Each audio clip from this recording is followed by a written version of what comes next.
అందరికీ నమస్కారం. ఆ వీడియోలో ఉన్న ఆ మహిళను నేను రైల్వే కోడూరులో గవర్నమెంట్ జాబ్ చేస్తూ ఉంటాను.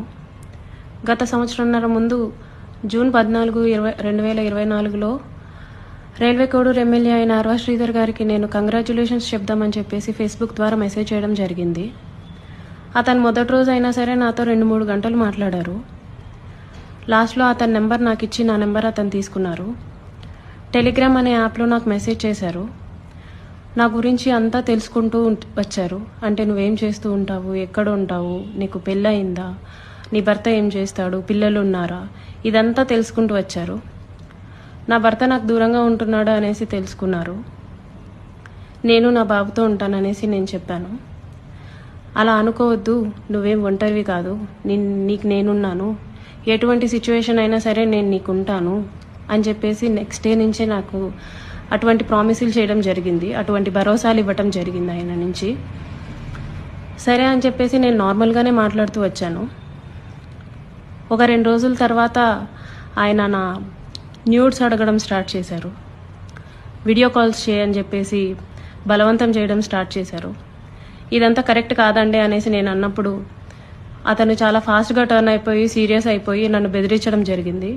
ఇది నా కోడూరు, నా నియోజకవర్గం, నువ్వు ఒక చిన్న ఎంప్లాయీవి, నీకు ట్రాన్స్ఫర్ చేయాలన్నా సరే నేనే దిక్కు, నీ మీద ఎంక్వైరీలు వేయిస్తాను, నీ కొడుకు నువ్వు ఒక్కరే ఉంటారు, జాగ్రత్త మరి చూసుకో అని చెప్పేసి బెదిరించడం జరిగింది. అయినా కూడా నేను న్యూస్ పంపలేదు. కానీ దాని తర్వాత నుంచి కలుద్దామని చెప్పేసి నన్ను చాలా టార్చర్ చేయడం జరిగింది. కలుస్తావా లేదా అని చెప్పేసి బెదిరించడం జరిగింది.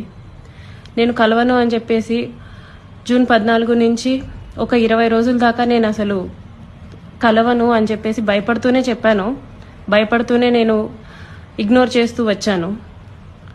ఆయన ఒకసారి అన్నారు, నీ కొడుకు నువ్వు ఒంటరిగా ఉంటారు, చూసుకో, నీ కొడుకు ఏమైనా అయితే నన్ను అడగద్దు అనేసి భయపెట్టడం జరిగింది.